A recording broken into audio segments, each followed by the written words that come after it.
Bismillahirrahmanirrahim. Assalamualaikum warahmatullahi wabarakatuh.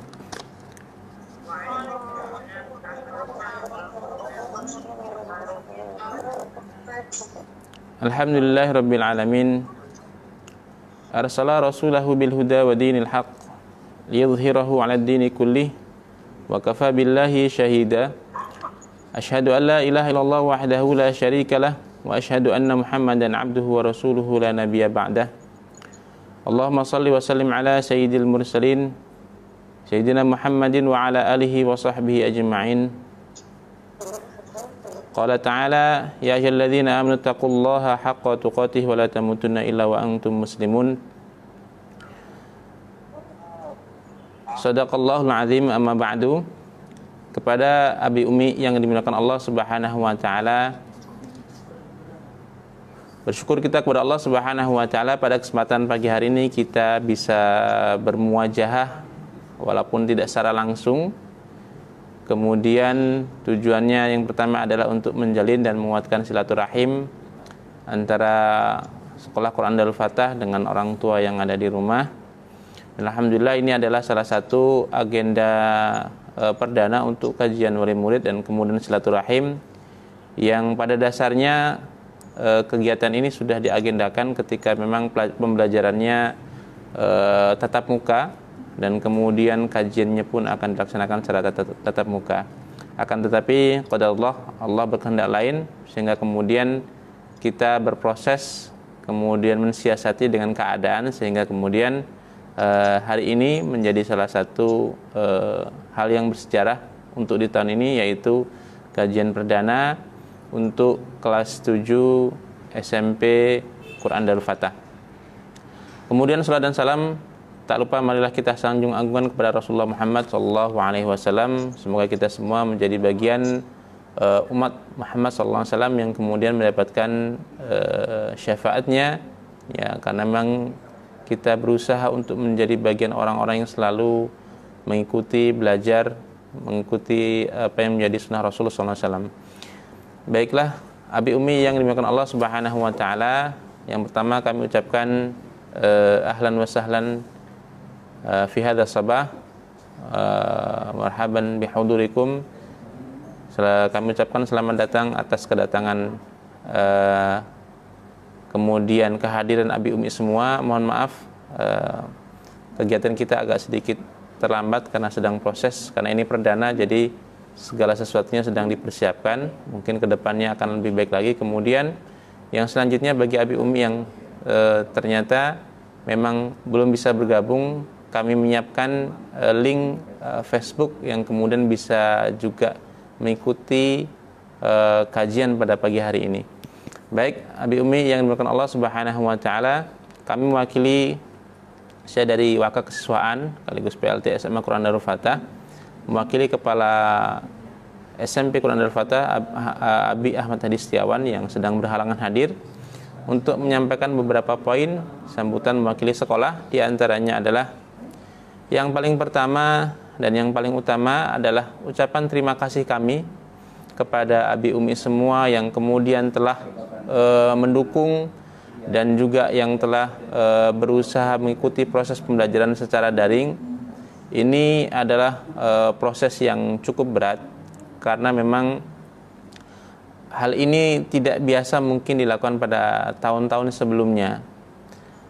Terlebih lagi SMP Quran Darul Fatah ingin sekali berusaha memberikan pelayanan terbaik kepada siswa, sehingga kemudian di masa pandemi ini tetap kemudian bisa memberikan bimbingan dan kontribusi yang langsung kepada siswa untuk menjadi lebih baik. Baik itu perubahan dari akhlaknya, kemudian yang kedua perubahan dari segi pemahaman dan kemampuan, dan kemudian perubahan dari sisi yang lainnya. Sehingga dari proses inilah yang kemudian mohon maaf membuat dan kemudian menjadikan repot, menambah kerepotan bagi orang tua yang biasanya mungkin dilaksanakan di sekolah seluruh pembelajaran.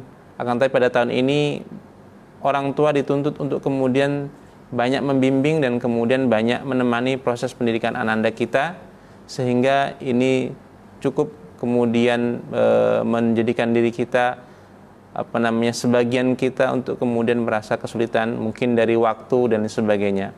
Yang kedua, karena kami SKDF SMP Quran Darul Fatah ingin berikan pelayanan terbaik, sehingga kemudian yang dilakukan sekolah adalah tidak biasa seperti di sekolah-sekolah yang lain. Bisa jadi di sekolah lain hanya memberikan tugas dan kemudian setiap akhir pekan dikumpul dibawa ke sekolah.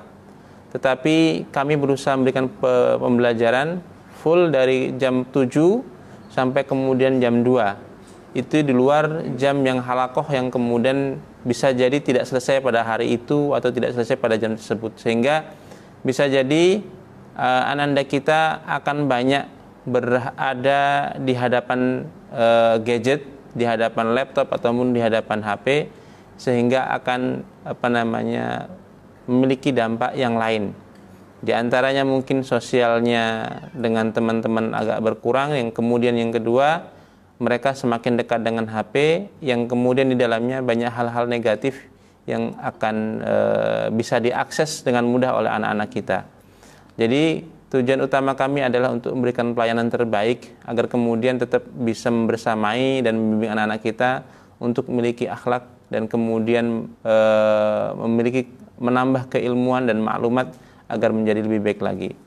Baik, yang selanjutnya Abi Umi yang dimuliakan Allah Subhanahu wa taala,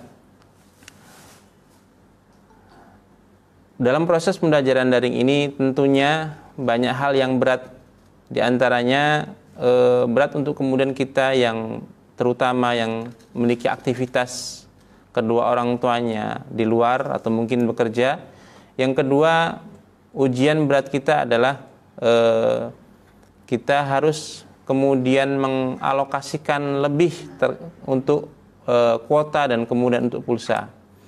Jadi ini memang menjadi tantangan tersendiri. Akan tetapi Abi Umi yang dimuliakan Allah Subhanahu wa taala, ya ini sebagai salah satu cara agar kemudian bagaimana investasi terbesar kita di dunia, yaitu anak-anak kita, bisa kemudian menjadi orang yang lebih baik, dan harapannya kuota, pulsa dan semua yang telah kita keluarkan bisa kemudian kita pertanggungjawabkan di hadapan Allah Subhanahu wa taala, bahwa yang telah kita beli, yang kita siapkan semuanya demi untuk kemudian menjadikan anak kita anak-anak yang soleh dan anak-anak yang solehah. Abi Umi yang dimuliakan Allah Subhanahu wa taala, kemudian kami berusaha untuk memberikan bimbingan, yaitu berupa akhlak-akhlak terapan yang kemudian bisa dibimbing, diterapkan di rumah. Tujuan kami adalah karena semakin banyak interaksi di rumah, dan cukuplah untuk pembelajaran keilmuan itu dengan guru-gurunya, sedangkan di rumah adalah dengan bagaimana menerapkan akhlak-akhlak terkait dengan membuatkan air minum, teh kopi, kemudian memijit orang tua, membantu nyapu, masak dan sebagainya. Dan ini adalah salah satu program kami, sehingga kemudian mohon untuk bimbingannya kepada Abi Umi semuanya. Baik Abi Umi yang dimuliakan Allah Subhanahu wa taala, di masa pandemi ini tuntutan kita adalah satu, memang kita bersabar dengan proses seperti ini yang cukup memakan waktu, dan kemudian kita juga bersyukur karena memang salah satunya kita jadi tahu bagaimana proses pendidikan yang cukup sulit, yang cukup menyita energi, dan ini adalah tanggung jawab besar ya bagi guru-guru yang kemudian mereka meluangkan waktunya seharian untuk kemudian mendidik anak-anak kita agar kemudian menjadi anak-anak yang baik, anak-anak yang soleh dan solihah. Baik, Abi Umi yang dimuliakan Allah Subhanahu wa taala, kemudian selanjutnya insya Allah di bulan di bulan November ini kami dari Sekolah Quran Darul Fatah ya mohon kesediaannya dan keaktifannya untuk ikut serta, karena memang yang perlu kami tekankan adalah proses pembelajaran ini komunikasi kita terjalin hanya dengan media sosial, baik itu WA, kemudian telepon, mungkin SMS, sehingga mohon kepada Abi Umi semua untuk bisa aktif dalam grup yang dibuat oleh masing-masing wali kelas.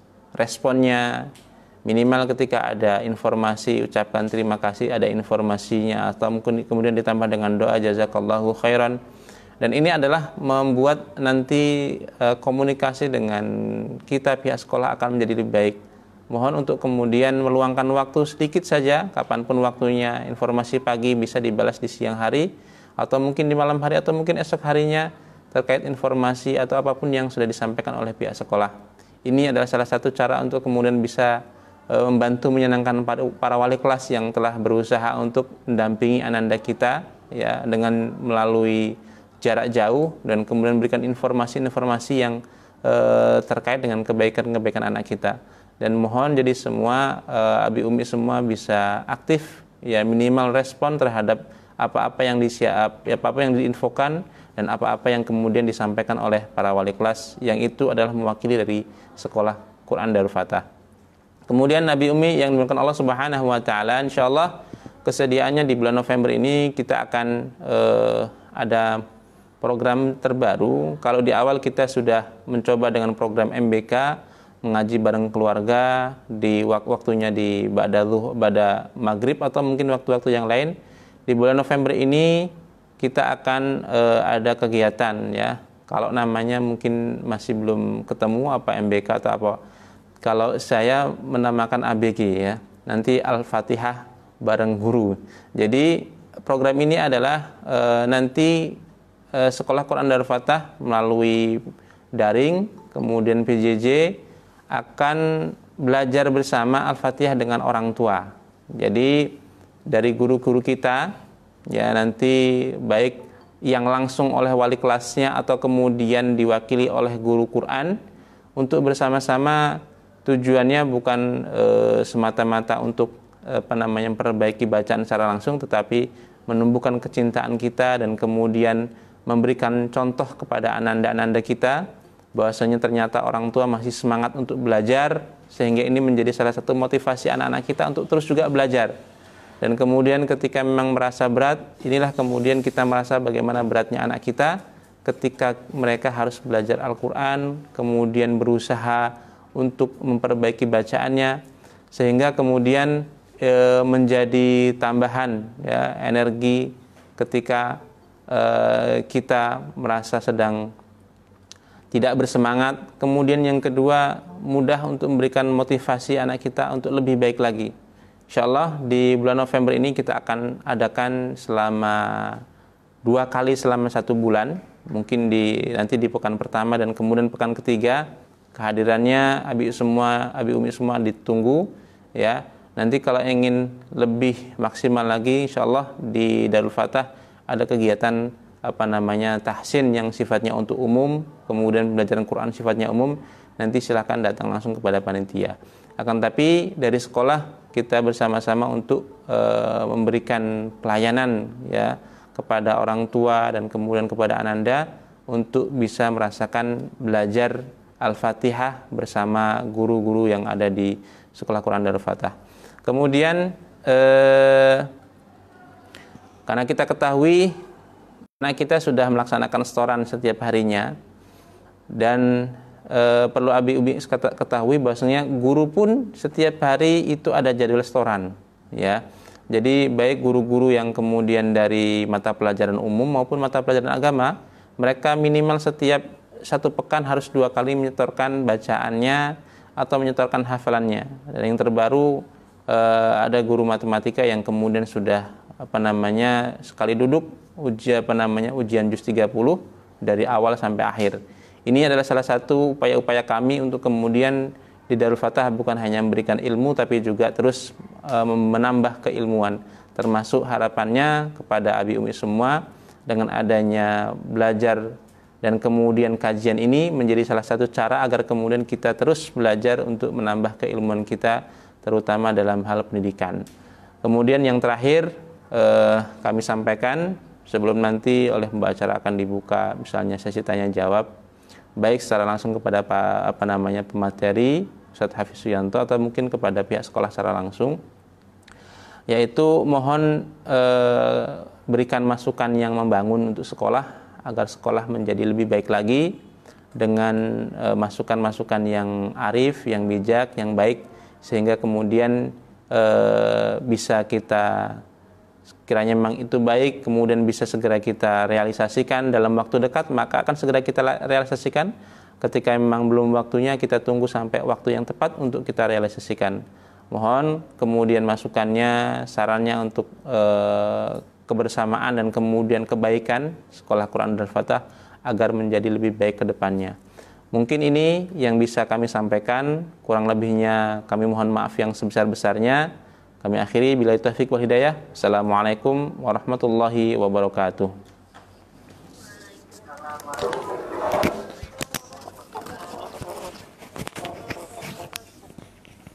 Waalaikumsalam warahmatullahi wabarakatuh.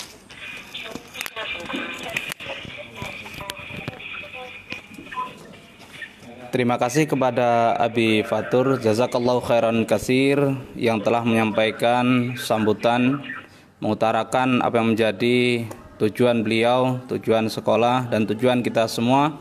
Semoga Allah Subhanahu wa taala mengabulkan apa yang menjadi hajat kita semua. Amin amin ya rabbal alamin. Abi Umi yang saya hormati, meningkat ke acara berikutnya, acara yang keempat, yaitu inti. Mohon kepada Abi Umi dan semua peserta untuk dapat mengikuti, menyimak dengan baik apa yang disampaikan oleh pemateri. Dan kepada Al-Ustadz Hafi Suyanto LC, dipersilakan.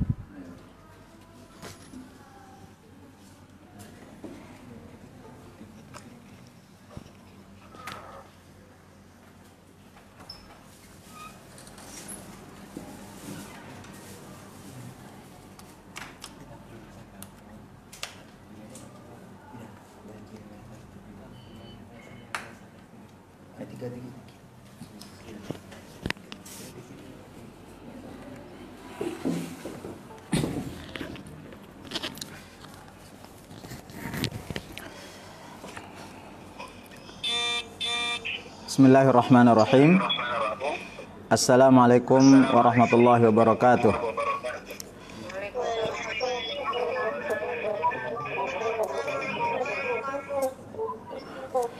Alhamdulillah, wassalatu wassalamu ala rasulillah, wala hawla wala quwata illa billah. Rabbi syrah li sadri wa yassir li amri wahlul 'uqdatan min lisani yafqahu qawli. Bapak Ibu, ayah bunda yang dirahmati oleh Allah Subhanahu wa taala. Perkenalkan, nama saya Hafiz Suyanto, berada di Yayasan Darul Fatah itu sejak tahun 2001 hingga sekarang, alhamdulillah. Mudah-mudahan Allah berikan kami di Yayasan Darul Fatah istiqomah untuk membersamai umat dalam hal pendidikan, dakwah dan sosial. Memulai kajian pagi ini, saya ingin memulai dengan satu pesan dari Allah Subhanahu wa taala. Pesan khususnya untuk para ayah, termasuk juga saya sebagai seorang ayah, dan saya itu juga sudah punya anak seperti Bapak Ibu punya anak. Anak saya mungkin cukup banyak dibandingkan dengan Bapak Ibu. Anak saya sudah 7, sehingga apa yang Bapak Ibu rasakan itu juga saya rasakan. Memulai dari surat At-Tahrim ayat 6. Yang ayat itu saya kira kepada para bapak sering dibacakan oleh imam ya, karena ayat ini ayat yang sangat penting sekali dan biasanya para ustadz, para khatib itu sudah hafal. A'udzubillahi minasyaitonirrajim. Ya ayyuhalladzina amanu qu anfusakum wa ahlikum narah. Wa quduhan nas wal hijarah 'alaiha malaikatun ghiladun syidadun la ya'sunallaha ma amarahum wa yaf'aluna ma yu'marun. Ya, saya ulangi, itu di surat At-Tahrim ayat yang ke-6 di akhir juz 20, surat terakhir juz 28. Ya ayyuhalladzina amanu, hai orang-orang yang beriman, qu anfusakum, jagalah diri kalian, wa ahlikum, dan keluarga kalian, naron, neraka. Wa quduhan nasu, yang bahan bakarnya itu dari manusia, wal hijarah, dan bebatuan. Nah, kita sampai di ayat ini saja. ayat ini adalah ayat pendidikan. Ayat ini adalah ayat pendidikan yang harus kita hadirkan dalam diri kita hadirkan dalam keluarga kita jadikan sebagai bahan diskusi antara ayah dengan bunda, antara bapak dengan ibu. Yang mana ayat ini adalah sebenarnya ayat ini lebih khusus kepada para ayah. Maka kepada bapak sekalian, mari kita lihat tugas suami itu bukan hanya mencari rizki, kemudian rizki itu kita berikan kepada istri kita, kemudian selesai tugas. Itu salah. Itu hanya sebagian kecil tugas seorang suami. Ya, tugas seorang suami mencari rizki itu hanya sebagian kecil. Sehingga kalau kita sudah memberikan rizki itu bukan berarti sudah selesai tugas kita. Tidak. Ya, di antara tugas yang paling besar yang Allah sampaikan kepada kita di ayat ini, ayat 6. Wahai orang-orang yang beriman, jagalah diri kalian dan keluarga kalian dari api neraka. Ayat ini adalah ayat untuk kita para ayah. Ayat untuk saya, untuk para bapak-bapak yang sekarang di rumah mendengarkan tausiah ini. Mari kita lihat perkataan ahli tafsir. Ali bin Abi Thalib, nanti bisa dibuka di tafsir Ibnu Katsir. Beliau mengatakan, ya, mengomentari ayat ini, qu anfusakum wa ahlikum nara, kata beliau, allimuhum wa addibuhum. Ya. Apa kata Ali? Allimuhum wa addibuhum. Ajarkan mereka. Siapa? Ya istri dan anak-anak kamu. Kata Ali. Ahlun itu istri, baru kemudian anak. Karena nggak mungkin ada anak tanpa istri. Tapi mungkin ada istri nggak ada anak. Nah ini adalah istri dan anak-anak. Allimuhum, ajari mereka. Maka tugas suami yang selain itu mencari rezeki adalah pengajar dan pendidik. Jadi sebelum istri kita belajar di pengajian di luar, di kelompok kajian, istri kita, anak kita sebelum belajar di sekolah, sebelum belajar di misalnya di Darul Fatah, maka guru pertamanya adalah bapaknya kita. Kita sebagai bapak, allimuhum, ajarkan. Nah, karena kita ini adalah pengajar dan pendidik, otomatis kita harus lebih pintar daripada anak kita. Kita harus lebih pintar dari istri kita. Dan begitulah sejarah mengatakan. Ya, sejarah mengatakan bahwasanya suami itu ngajarin istri, Rasulullah ngajarin para istrinya, ya, sahabat ngajarin istri-istrinya. Bahkan mereka terbiasa kalau ada sahabat mendengarkan hadis Rasulullah SAW, maka para sahabat itu ngasih tahu ke istrinya. Nanti istrinya baru meriwayatkan kepada yang lain. Contohnya dalam hadis Abu Dawud, Ummu Darda itu mengatakan, haddatsani sayyidi, tuanku mengajarkan aku hadis. Ini ada beberapa pelajaran ini. Yang pertama, istri belajar dari suaminya. Kemudian yang kedua, istri memanggil suaminya itu dengan sayyidi, tuanku, padahal itu suaminya. Nah, kemudian allimuhum wa addibuhum, dan didiklah mereka adab. Ya, didiklah mereka itu adab. Nah, ini hadis yang sangat besar yang menjadi beban bagi kita para suami. Yang mana kata Ali bin Abi Thalib, kewajiban kita itu adalah mengajar dan mendidik mereka, mengajarkan adab, etika, akhlak. Maka guru pertama seorang anak itu bukan guru privat. Guru pertama untuk anak itu bukan guru-guru di sekolahan, ya, baik formal maupun non formal, termasuk juga Darul Fatah. Guru pertama bagi anak dan istri adalah suaminya. Itu kata Ali bin Abi Thalib.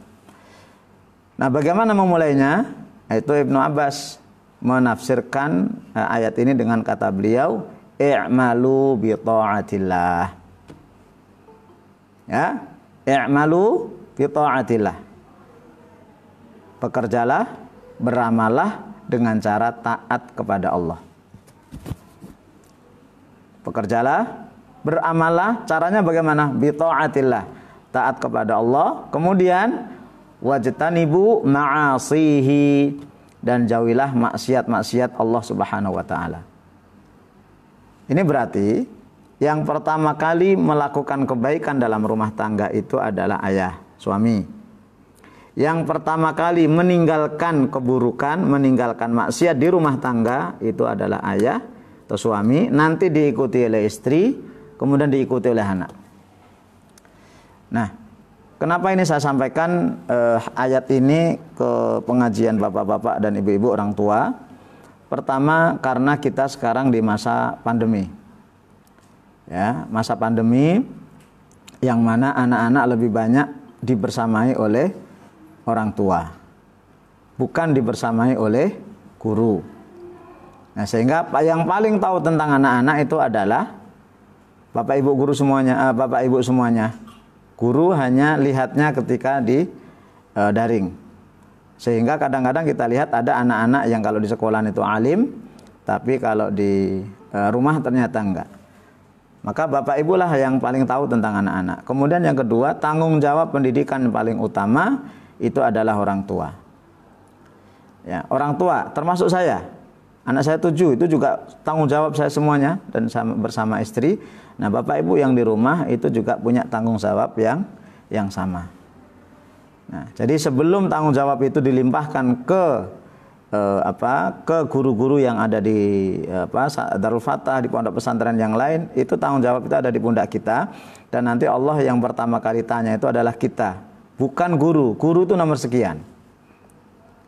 Maka kita perlu memahami ayat ini, betapa tanggung jawab pendidikan itu ada di orang tua, bukan di guru. Sehingga baik buruknya anak itu biasanya dipengaruhi, ditentukan oleh orang tua.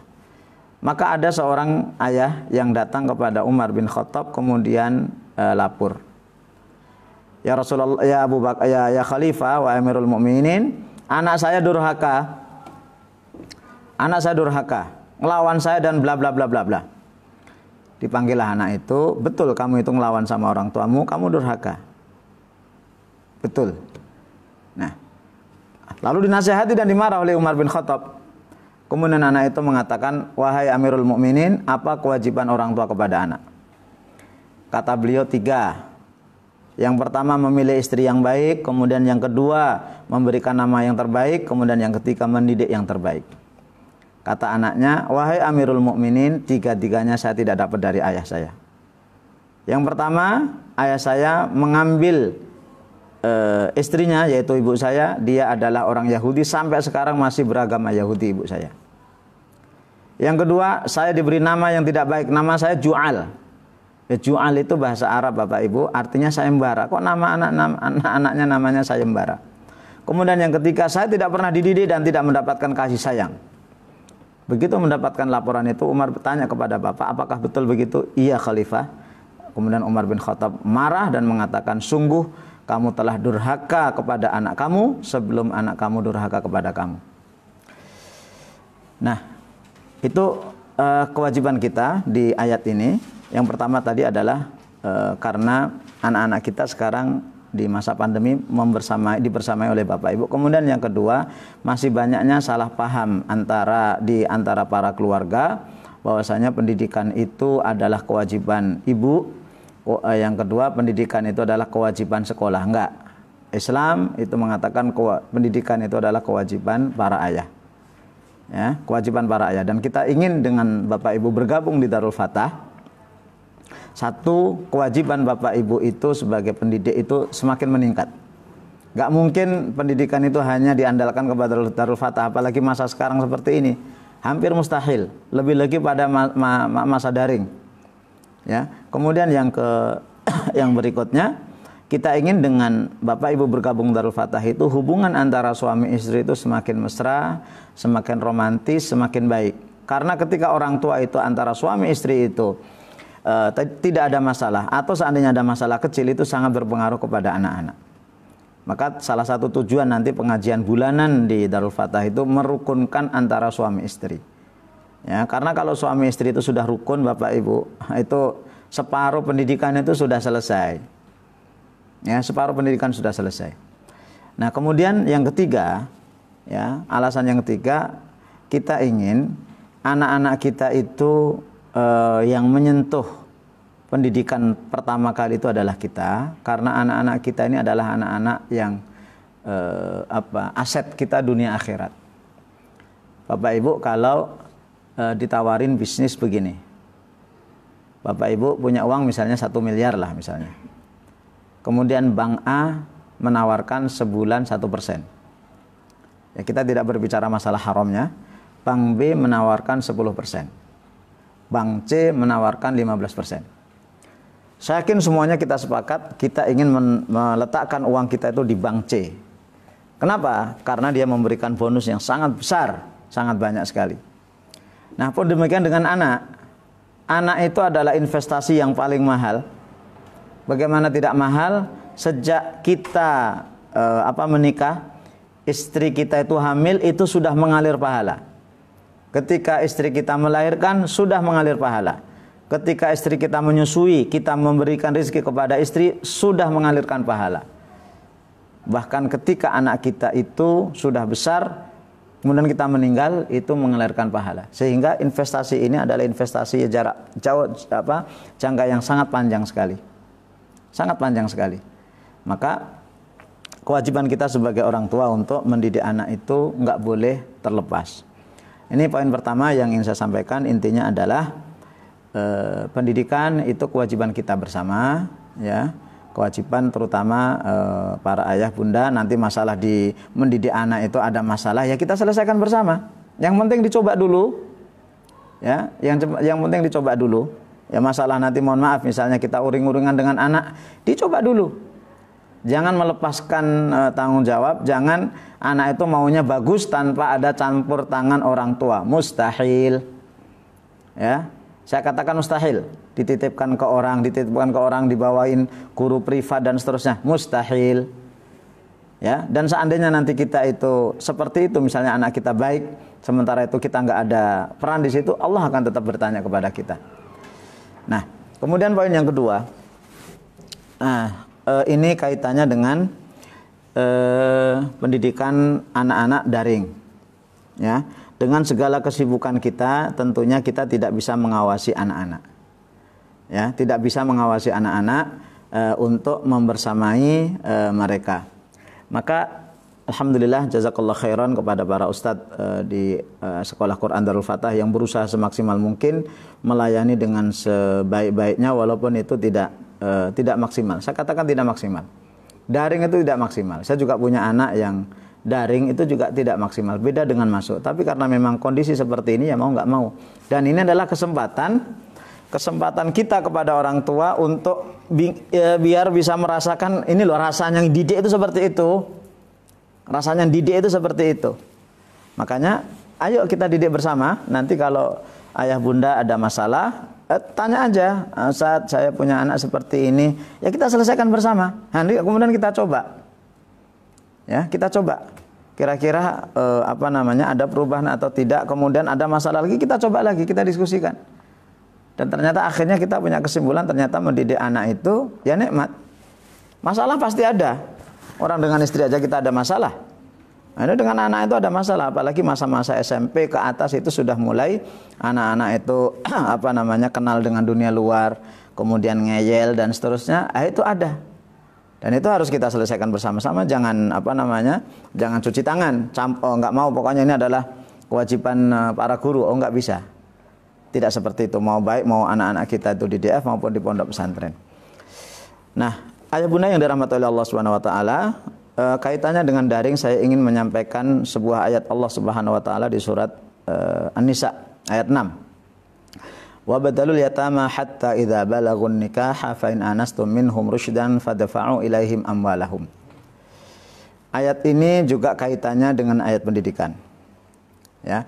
Dan ujilah anak-anak yatim di antara kalian itu sehingga ketika mereka itu sampai kepada usia menikah, kemudian mereka itu balagur rusyd, sampai kepada rusyd. Rusyd itu adalah jenjang sebuah kematangan anak.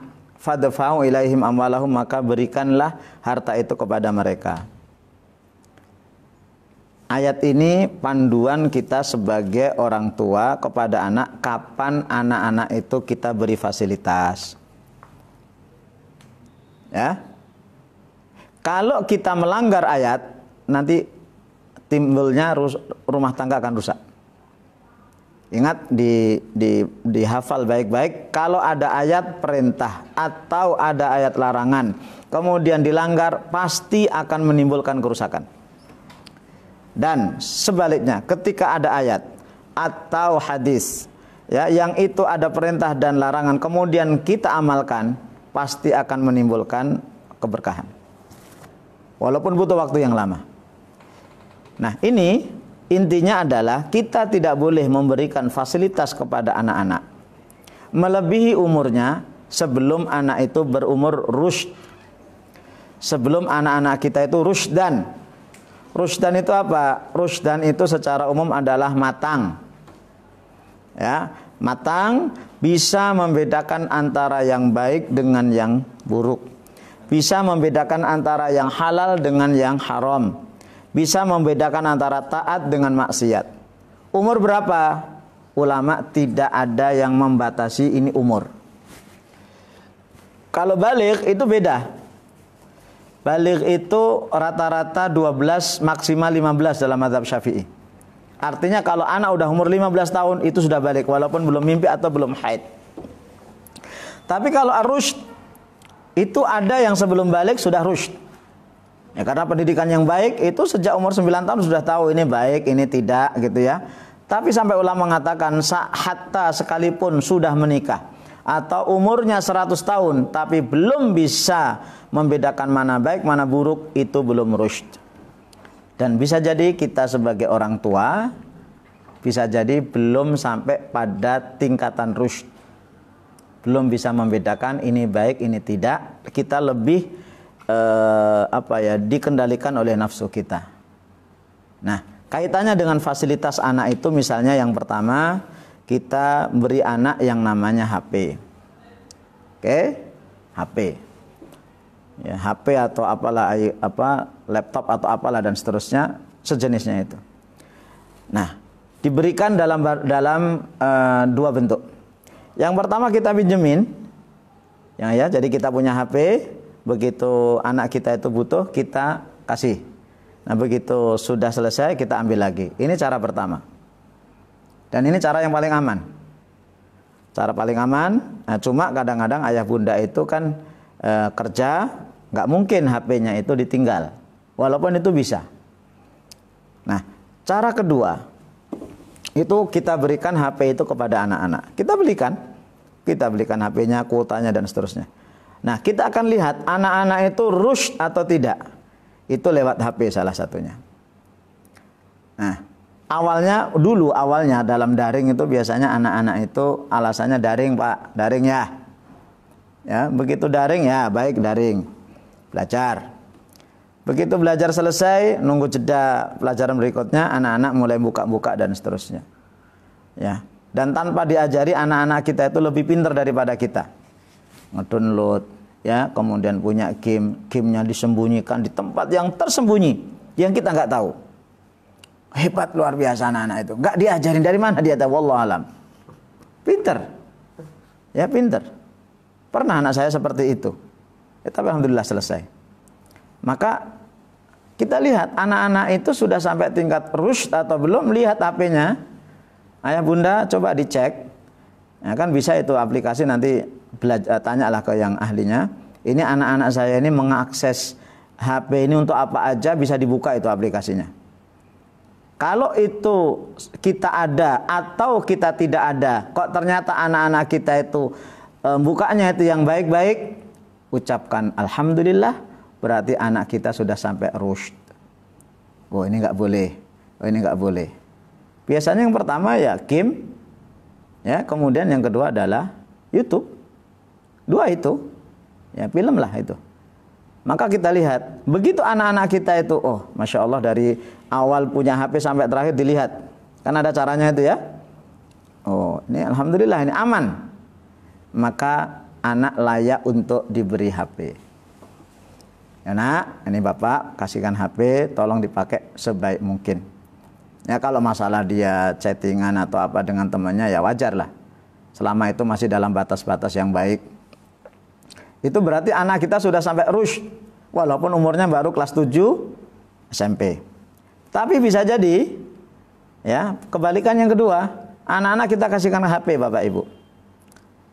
Ya, begitu saatnya daring, bisa jadi dia nggak ada. Atau saatnya daring, dia daring. Kemudian habis itu selesai sore atau antara zuhur menjelang zuhur sampai jam 1 istirahat. Nah, mulailah dia tangannya gatal.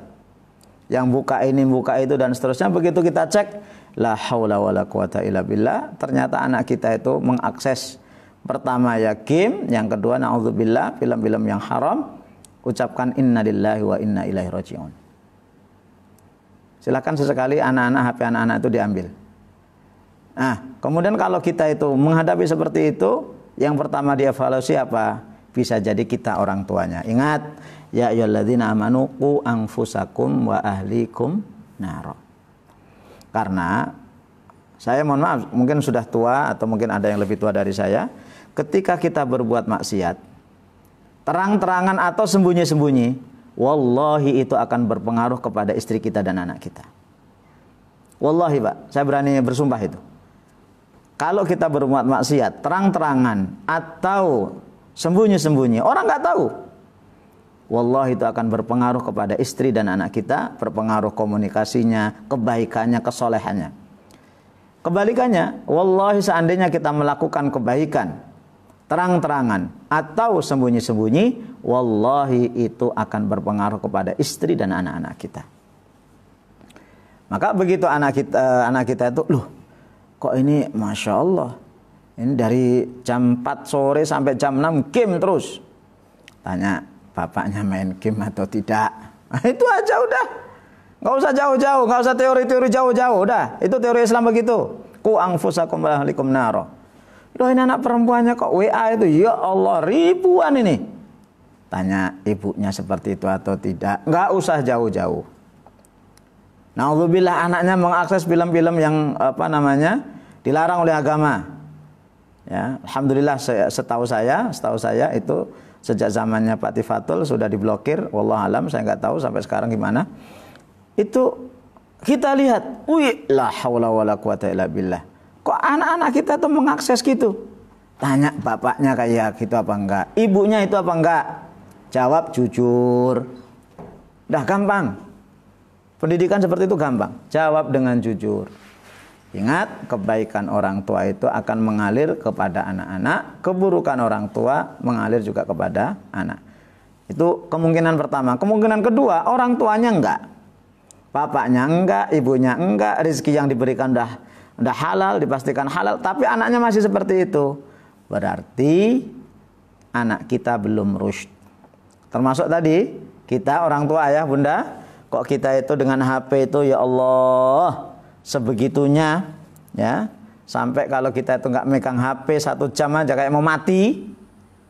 Ya, apalagi ya, wallahualam ya, ini bapak atau ibu main game lah, ya, main game kemudian buka-buka seperti itu, berarti kita belum rusyd, Pak. Walaupun sudah menikah, umur kita sudah 40, 50, ternyata kita tergoda dengan HP, berarti kita belum rusyd. Nah, kalau belum rusyd gimana? Termasuk anak kita kalau belum rusyd gimana? Ambil HP-nya. Udah nggak usah banyak teori-teori. Ambil HP-nya. Udah selesai. Masalah anak nangis nomor 2. Ambil HP-nya. Kenapa? Ingat, kalau kita melanggar ayat bermasalah. Saya seperti ini, bisa ngomong seperti ini, Pak. Saya punya anak. Ya, kemarin kan daring lah, lama kan? Ya. Sampai dari bulan apa itu. Nah, itu gimana anak-anak itu nggak pegang HP? Ya, walaupun HP-nya tetap HP saya sama HP istri saya. Ya. Tapi ya begitu, kadang-kadang alasannya untuk daring, untuk belajar, tapi ternyata ya begitulah anak-anak. Ya. Sampai anak saya itu ngadep saya sambil nangis gitu ya, minta izin beli HP. Saya bilang enggak, nak, kamu tuh belum waktunya. Teman-teman itu sudah punya HP, malu lah saya enggak punya HP. Saya jawab, nak, kenapa malu? Kamu punya kelebihan beberapa ayat Quran, beberapa juz kamu hafal. Kenapa kamu enggak bangga dengan Al-Quran? Sampai sebegitunya, Pak. Jadi anak sekarang itu kalau enggak punya HP itu dianggap malu. Saya sampai ngomong kepada anak saya itu punya HP ini karena terpaksa, saya bilang. Harus komunikasi, terutama yang ada internetnya, itu namanya apa? Android lah. Itu saya terpaksa karena harus ada komunikasi dengan teman-teman se-Indonesia, harus seperti itu. Kalau enggak habis, enggak gitu. Enggak butuh HP habis saya itu. Nah, ini berarti kita belum urus. Maka mumpung masih anak-anak masih awal-awal, itu ini amanah. Ya, ini amanah. Ini pertama HP ya. HP. Nanti yang kedua itu nantilah motor lah. Ya, anak-anak sekarang itu mintanya motor. Ya, kadang motor baru, kadang motor second. Lihat, ya pinjemin aja sebentar. Anak kita itu gimana gaya naik motornya? Apakah ngebut? Kemudian apakah sesuai dengan yang diinginkan? Pak, mau pergi ke warung, mau beli ini, Pak, mau ke rumah teman. Apakah benar atau enggak? Karena kalau salah sedikit saja, udah bedal itu, kalau orang Jawa namanya bedal itu, pokoknya nggak bisa dikendalikan. Nah, ayah bunda yang dirahmati oleh Allah Subhanahu wa taala, maka pembelajaran daring ini adalah pembelajaran yang memang manfaatnya ada walaupun nggak banyak, tapi kadang-kadang itu kalau tidak bisa kita kendalikan, itu bahayanya lebih besar. Dan terlalu banyak info yang masuk ke saya. Ada orang yang anak-anak karena banyak di depan HP, satu matanya bermasalah. Ya, kemudian yang kedua ini yang paling terasa, emosi anak itu nggak bisa dikendalikan. Ya, di depan HP emosi anak dikendalikan. Caranya gampang kok ngelihatnya. Begitu sudah udah selesai, diem anak, kayak nggak denger. Udah selesai. Begitu kita bentak, apa sih? Itu udah emosi itu, Pak. Kita suruh berhenti udah emosi. Ya. Kemudian bahkan ada yang wallahualam benar apa enggak beritanya itu sampai bisa buta. Wallahualam benar apa enggak itu bisa sampai buta. Maka sekali lagi harus dikendalikan anak-anak kita itu tentang HP, jangan sampai terlena, dan ini kuncinya ada di ayah. Sekali lagi kuncinya ada di ayah. Nah, bagaimana caranya? Satu, ya orang tua mengasih contoh. Ngasih contoh kepada anak-anak kapan, bahkan kalau perlu dikasih tahu, nih ayah lagi jawab WA grup pengajian. Nah, bundanya juga begitu. Nah, ya mohon maaf ini ibu punya grup pengajian, punya grup di kantor, ini lagi jawab. Nah, kan sekarang kan banyak nggak seperti itu. Ya, ayahnya itu sama ibunya kumpul, anaknya kumpul, ayahnya megang HP, bundanya megang HP, anaknya pegang HP. Ya Allah, HP itu komunikasi untuk tidak komunikasi. Sering saya ngomong, HP itu sekarang alat komunikasi untuk tidak berkomunikasi. Nih saya tunjukkan, ini saya punya HP, HP jadul. Ini HP, itu sekarang itu alat komunikasi untuk tidak berkomunikasi. Ya, kita itu komunikasinya dengan orang jauh. Tapi dengan dekat sendiri enggak. Kadang-kadang suami istri sini sama situ, WA-an. La haula wala quwata. Gimana ini? Lagi apa? La haula wala quwata. Ya. Dan yang gerak itu tangan. Coba kalau ketemu yang gerak itu mulut ngomong, mata menatap. Itu kan ibadahnya kan luar biasa. Saya nggak tahu WA dengan istri itu ibadahnya berapa banyak, itu nggak tahu satu. Maka kasih contoh, orang tua ngasih contoh. Ya sesekali pakai HP silahkan lah. Tapi kalau menteleng itu melotot terus. Bahkan di mobil, saya itu punya aturan di mobil. Kalau naik mobil saya punya aturan. Kalau pegang HP saya pelanin itu. Istri paham. Ya, istri paham. Walaupun kadang-kadang terpaksa dia itu mungkin jawab gitu ya. Habis begitu nggak megang HP lagi, saya lajunya cepat. Saya punya aturan, di dalam mobil nggak boleh pegang HP. Ya, kemudian ketika kumpul sama anak-anak nggak boleh pegang HP. Ya, jadi sesekali boleh. Ya. Itu kita sebagai orang tua harus ngasih contoh para ayah bunda yang dirahmati Allah. Walaupun mungkin ini teorinya itu susah, tapi coba aja dulu.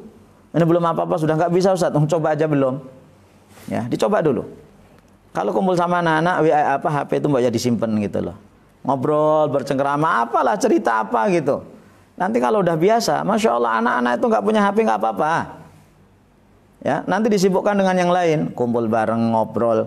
Anak-anak dibelikan fasilitas olahraga. Sekarang musim layangan, anak saya itu saya belikan layangan itu sampai lebih dari 10. Yang mulai harga 4.000, 5.000, 6.000, terakhir kemarin saya beli yang mahal 80.000. Ya 80.000 yang gambar apa namanya itu burung hantu itu 80.000. Enggak apa-apa, anak-anak lari-lari. Oh itu Masya Allah fisiknya luar biasa. Dan itu dibatasi pada asar sampai menjelang maghrib. Udah selesai. Anak-anak lupa dengan HP. Oh itu gampang. Nah maka ayah bunda yang dirahmati oleh Allah Subhanahu Wa Taala, kita tidak ingin musibah corona ini bertambah. Bertambah dalam arti udah terkena musibah corona, ada kena ekonominya, kemudian juga musibah menimpa ke anak kita dengan adanya kecanduan anak kita itu terhadap HP. Dan insya Allah nanti juga mudah-mudahan sekolah Darul Fatah mudah-mudahan ya dengan izin Allah Subhanahu Wa Taala kita ingin corona ini segera berakhir sehingga anak-anak itu bisa segera bertemu. Banyak para ustadz itu yang tanya, Ustadz saya belum tahu wajah anak-anak itu kayak apa. Ya, nah itu Masya Allah. Jadi corona itu musibah, tapi musibah yang lebih besar adalah dampak dari corona itu. Baik, pesan dari Ustadz Fatur Rahman itu ada tanya jawab hampir 1 jam saya menyampaikan. Silahkan kalau mau tanya, caranya gimana? Tanya ke WA saya boleh, ya silahkan dicatat 0812 ya 79 32 123. Itu nomor WA saya, nomor HP saya, itu semuanya nomor itu. Rekening juga nomor itu. Kan tinggal minta aja ke bank. Ya. Mohon maaf Guyon. 0812 79 32 123. Itu nomor HP, nelpon, nomor WA, nomor semuanya itu. Satu aja saya. Saya ulangi 0812 79 32 123. Silahkan kalau ada yang mau ditanya boleh juga di ini. Mungkin di di chatting juga silahkan. Oh belum ada. Di sini juga belum ada. Ya, saya silakan kalau ada mau ditanya atau langsung silakan monggo. Gimana enaknya?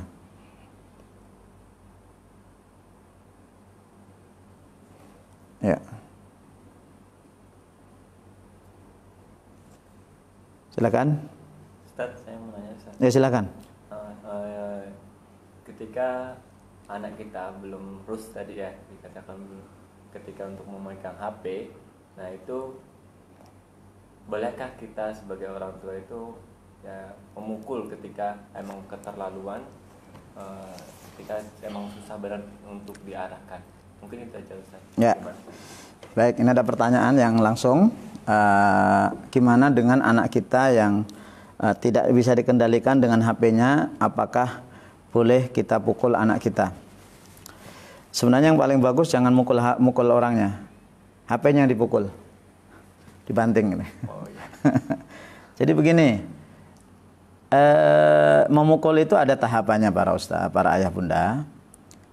Memukul itu ada tahapannya, kapan umur berapa memukul, kemudian kapan kita kasus apa kita boleh memukul, kemudian letaknya di mana kita memukul. Ya. Jadi secara singkat kita boleh mukul itu dalam hal-hal yang besar. Ya, Rasulullah SAW itu membolehkan kita mukul anak kita itu dalam kasus anak nggak sholat. Wadribuhum 'alaiha wa hum abna'u 'ashrin. Dan pukullah anak kamu itu ketika sudah umur 10 tahun kamu suruh sholat nggak sholat kamu pukul. Tapi tahapan sebelum mukul itu sudah ada. Ya, sejak umur beberapa tahun sebelumnya sudah dibiasakan anak-anak itu ke masjid. Ya, pokok sampai umur 10 tahun kok nggak mau, itu mukul itu boleh, dan mukulnya itu nggak boleh satu di daerah vital. Ya, daerah muka, daerah kemaluan nggak boleh. Yang paling enak mukul itu adalah di paha bawah. Ya, paha bawah, pukul aja pakai tangan, dan mukulnya mukul didik, bukan mukul emosi ya. Mukul tek gitu aja, karena mukul kecil aja kalau untuk anak itu dianggap besar, apalagi mukulnya besar. Sehingga kita mukul anak pelan dengan agak besar, agak keras, itu sama, anak-anak akan merasakan itu takut. Jadi mukulnya itu bukan mukul menyiksa, bukan, ya mukul ini, gitu ya. Nah takut kecuali nanti kalau anak-anak kita mukulnya nih, kadang-kadang mukul guyon juga boleh. Jadi itu. Kemudian apakah kasus HP itu boleh kita pukul anak? Belum. Jadi kalau HP anak-anak kita bermasalah dengan HP, dikasih tahu dengan ucapan. Ya, cuma kadang-kadang orang itu enggak, ini masalahnya di sini. Biasanya ayah itu enggak sabar nasihati anaknya. Itu masalahnya di kita. Pokoknya Pak, maunya beres. Itu tadi, ku anfusakum wa alaikum nar. Dengan pelan-pelan dulu. Dengan pelan-pelan dulu. Coba. Ini ada kasus. Ini kasus layak untuk kita renungi bersama. Hadis riwayat Imam Tabrani dari Anas bin Malik. Suatu ketika Rasulullah SAW duduk beserta para sahabat. Lagi belajar, tiba-tiba ada anak muda datang, tuk, langsung duduk. Ya Rasulullah, i'dzan li bizina. Ya Rasulullah, izinkan saya berzina. Coba kalau anak kita ngadep sama bapak, ngadep kita, ya saya tuh ada punya tetangga itu cantik betul, boleh nggak saya berzina sama dia? Kira-kira kita apa yang kita lakukan, Pak? Mesti kita macam-macam. Itu para sahabat mendengar itu, Pak, malu para sahabat itu. Ya Allah, ini orang tanda kutip ya kurang ajar amat sih sama di depan Rasulullah kok gitu. Tapi Rasulullah lihat. Ya, Rasulullah lihat kita apa sikapnya? Rasulullah itu menghargai anak laki-laki yang terbuka itu. Kenapa anak laki-laki itu ngomong di depan Rasulullah? Berarti anak laki-laki itu nyaman curhat bersama, curhat di depan Rasul. Maka Rasulullah mengatakan udunuhu, karena itu udah mau diusir, kata Rasulullah, udunuhu, dekatkan dia. Pepet, Pak. Mepet. Secara fisik mepet. Nah, bapak-bapak kira-kira sering nggak mepetin anaknya? Kalau mepetin istrinya nggak usah ditanya ya. Mepetin istri nggak usah ditanya. Ini mepetin anaknya. Ya dirangkul lah, dipeluk lah, digendong lah, ya dilus-lus lah gitu ya. Udunuh, dekatkan.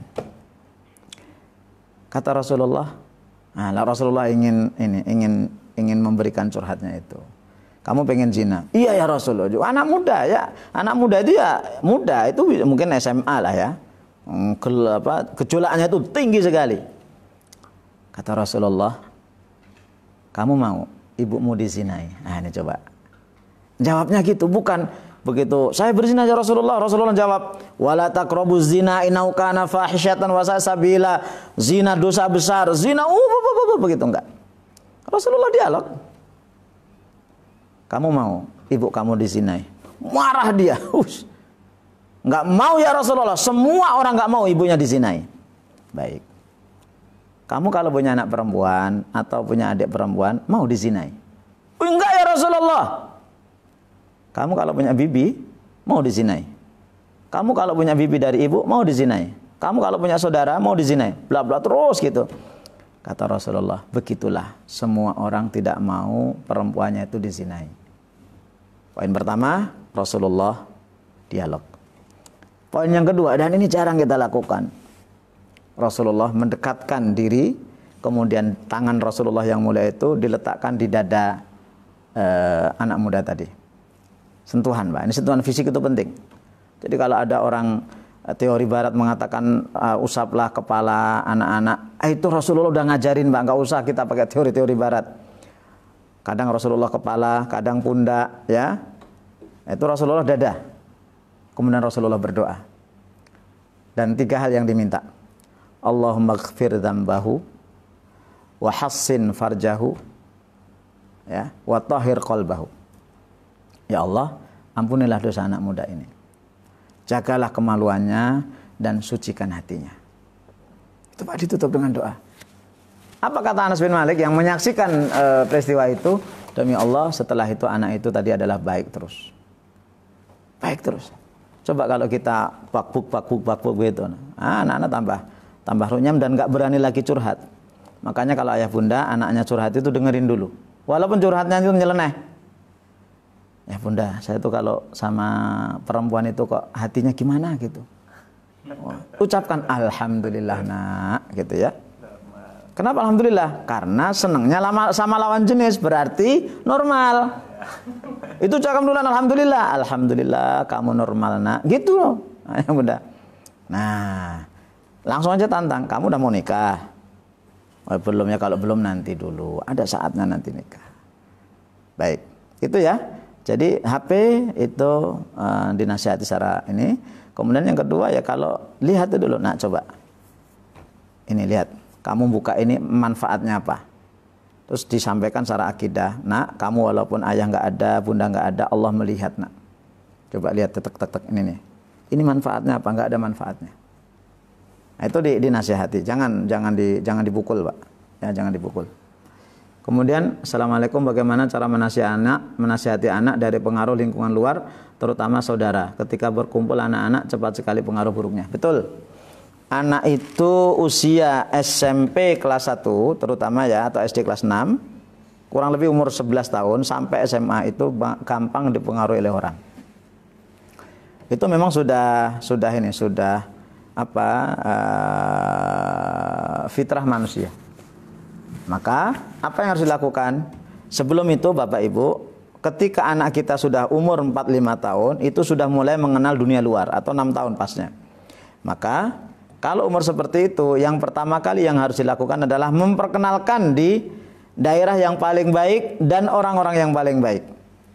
Maka umur itu kita diperintahkan oleh Rasulullah untuk membawa anak ke masjid. Ya, paling baik tempat di dunia ini adalah masjid. Orang yang terbaik itu adalah orang yang mau ke masjid. Walaupun mereka ada orang-orang yang tidak baik, tapi mereka ingin baik. Maka untuk pertanyaan tadi, agar anak tidak terpengaruh dari lingkungan luar, yang pertama dekatkan anak-anak dengan masjid. Ini berarti tugas ayah. Ya, jangan sampai di masjid itu anak-anak rame, orang tuanya nggak ada. Akhirnya nggak ada yang mengendalikan. Itu yang pertama. Kemudian yang kedua, dibiasakan evaluasi. Ibu yang bertanya, itu karena yang tanya ini adalah ibu, ya, itu tanya. Ya, tadi bergaul dengan siapa saja. Karena kadang-kadang saya juga punya anak. Itu ketika pulang itu kadang-kadang membawa kosakata yang aneh. Bahasanya itu Masya Allah, sampai sakit, hati saya itu sakit waktu itu. Kok anak ini dari mana ini? Padahal hanya main beberapa jam itu ya. Masya Allah. Maka yang kedua ini adalah kita harus pastikan anak-anak kita itu bergaulnya dengan siapa, ya, bergaulnya dengan siapa gitu. Dan kita arahkan aja, nak, kamu bergaul sama itu boleh, ya. Coba itu jangan bergaul sama itu boleh, ya. Kemudian yang ketiga tadi evaluasi, ya, evaluasi, ya. Ketika anak kita ada perubahan ini, mesti ini ada orang lain yang mempengaruhi. Itu begitu, 3 hal itu yang perlu dilakukan. Assalamualaikum Ustaz, bagaimana kalau orang tua selalu menasihati anak untuk tidak main HP, tapi ayahnya asik dengan HP-nya? Nah, nih. Ini. Kerja. Siapa yang harus dinasihati terlebih dahulu? Nah, ini benar nih. Kerja ayahnya, Ustaz. Alhamdulillah. Saya senang, Bu. Bapak Ibu, saya senang keterus terangan. Saya punya prinsip dan itu saya tanamkan ke istri dan anak-anak saya, as-sarahatu roha. Terus terang itu bikin nyaman. Nah, ini orang tua menasihati anak untuk tidak main HP, tapi ayahnya asik dengan HP-nya. Siapa yang harus dinasihati terlebih dahulu? 1, ayahnya tobat kepada Allah. Ayo para ayah, kita tobat masalah ini. Benar, saya ini enggak main-main. Serius ini. Tobat masal. Semuanya tobat kepada Allah Subhanahu wa taala, khususnya kepada para ayah. Wallahi ayah, sebaik apapun pendidikan di Darul Fatah, ini saya katakan, sebaik apapun pendidikan di Darul Fatah, tapi ayah itu tidak bisa menjadi teladan, maka anak nggak akan berhasil. Sebaik apapun, itu nggak akan berhasil. Tapi seburuk apapun pendidikan di Darul Fatah, tapi ayahnya baik, insya Allah anaknya akan baik. Bukan kita berlepas tangan, sama sekali tidak. Ini pendidikan dari dulu seperti itu. Nggak ada yang lebih baik dari Darul Fatah kok. Banyak yang lebih baik dari Darul Fatah. Ya, kalau seperti itu yang harus dinasihati terlebih dahulu yang pertama adalah ayahnya. Ya, ayahnya. Maka para bunda ngobrol lah sama ayahnya. Dan dipastikan ini kalau di HP dibuka ini ada game apa enggak, itu coba lihat. Insya Allah, mohon maaf, saya bukannya sombong, HP saya ini enggak ada game sama sekali. Setahu saya enggak ada gamenya. Ya. Kadang-kadang enggak ada gamenya aja, anak-anak bisa ngedownload game apa itulah ya. Maka ini ayahnya, tolong ayah yang merasa suka main game itu tobat kepada Allah. Kalau perlu wudu, sholat tobat. Ya, wudu, sholat taubat. Minta ampun kepada Allah. Habis itu HP-nya dibuka, semua game yang ada di dalamnya dibuang, di-delete. Di-delete, kemudian diisi dengan yang baik-baik. Ya. Saya katakan di awal, ayahnya itu mau main game di depan anak atau mau game anaknya nggak ada. Begitu sampai di rumah, kelihatannya alim. Wah, kelihatannya alim. Tapi main gamenya nanti di kantor atau di luar. Wallahi cepat atau lambat itu satu anak akan tahu, istri akan tahu, dan seandainya tidak tahu pasti itu akan berpengaruh kepada anak. Percayalah. Kalau nggak percaya coba aja nggak apa-apa, silakan para ayah game semuanya silakan. Tapi kalau anaknya nanti maniak game jangan salahkan saya. Ya, orang kita ini mohon maaf sudah berusaha sebaik mungkin untuk menjadi orang tua yang baik. Kadang-kadang anak-anak kita itu karena pengaruh dari luar masih seperti itu. Apalagi kalau kita sudah nggak baik. Kenapa? Anak itu butuh keteladanan. Anak itu butuh orang yang dikagumi oleh anaknya. Dan itu ada di bapak. Kalau bapaknya itu nggak dikagumi, anaknya akan mencari orang lain. Yang bisa jadi itu temannya, bisa jadi itu adalah ya mungkin orang tua lain. Loh, kalau kita nggak dikagumi oleh anak, ya susah nanti kita nasihati apapun. Baik, kemudian yang berikutnya ini ada beberapa yang masuk.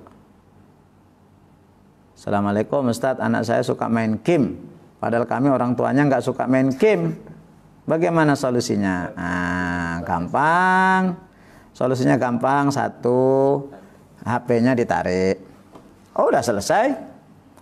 Satu ya ini, tapi ini teori ya, tapi memang susah. Tapi dicoba. Perlu dicoba, Bapak, perlu dicoba.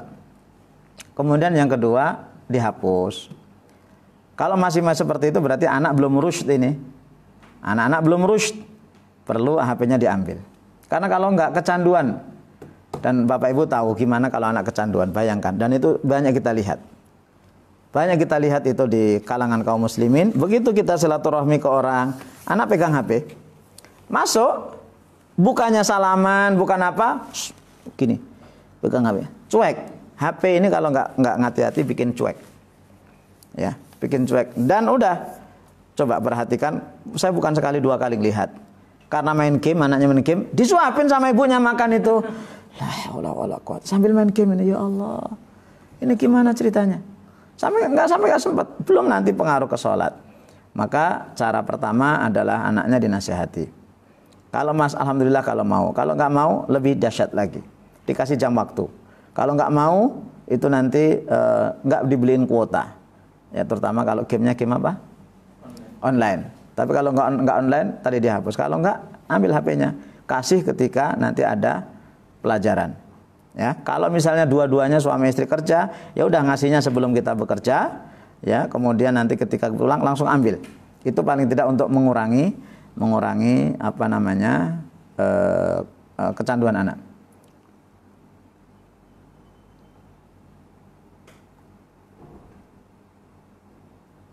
Oh, ini bukan pertanyaannya, ucapan terima kasih. Baik, ada lagi? Ya, saya tunggu. Tunggu 1 menit 2 menit, silakan kalau ada mau nyatet. Ini bukan pertanyaan, ini ucapan terima kasih atas materinya aja. Saya kira pertanyaan. Baik, silakan.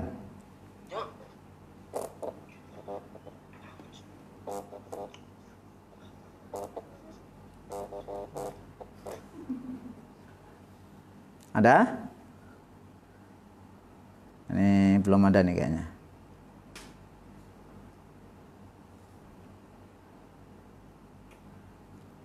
Nggak ada. Ini. Ntar ini. Oh, bukan. Nggak ada. Baik, cukup ya 3 atau 4 pertanyaan. InsyaAllah. Ada mau disampaikan? Cukup ya? Cukup, InsyaAllah. Terima kasih Ibu dan Ayah. Dan InsyaAllah Sekolah Darul Fatah sangat terbuka. Silakan kalau ayah bunda mau konsultasi, nanti janjian dengan para guru untuk menyampaikan apa yang ingin disampaikan, karena kita ingin juga memberikan yang terbaik. Jadi kalau ada masalah-masalah dengan anak itu silahkan nanti janjian dengan para gurunya untuk datang ke sini, janjian, tapi nggak rame-rame ya, karena kita masih masa pandemi. itu untuk menyelesaikan masalah kita dengan anak-anak kita. Dan jangan lupa tadi ya, minta doa, kita berdoa kepada Allah, meminta kepada Allah untuk diberikan anak-anak yang baik. Doa standarnya adalah Rabbana hablana min azwajina wa dzurriyyatina qurrata ayun waj'alna lil muttaqina imama. Demikian yang bisa sampaikan. Kalau ada kesalahan mohon maaf. Aku qouli hadza. Assalamualaikum warahmatullahi wabarakatuh.